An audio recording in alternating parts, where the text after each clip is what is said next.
નમસ્કાર. ખબર વડાલી અસર વડાલી.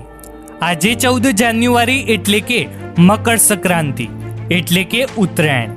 ઉત્તરાયણનો પર્વ તમામ લોકો માટે ફેવરેટ હોય છે. એમાં પણ ગુજરાતીઓ માટે તો ઉત્તરાયણનો પર્વ ખાસ માનવામાં આવે છે.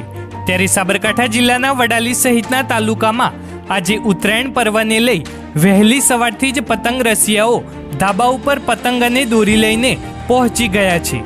તો બીજી તરફ ડીજેના તાલ સાથે પતંગ રસિયાઓ ઉત્તરાયણની મજા માણવા ધાબા ઉપર ચડી ગયા છે.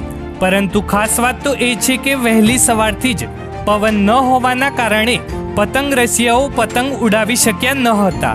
ત્યારે હાલ તો પતંગ રસિયાઓ પવન ન હોવાના કારણે ડીજેના તાલ સાથે પીપુડા વગાડતા નજરે પડ્યા છે. તો પવન ન હોવાને લઈ આકાશમાં વહેલી સવારથી જ પતંગ જોવા મળ્યા ન હતા. ત્યારે આમ ઉત્તરાયણ પર્વ ઉપર વહેલી સવારથી જ પતંગ રસિયાઓમાં નિરાશા જોવા મળી રહી છે.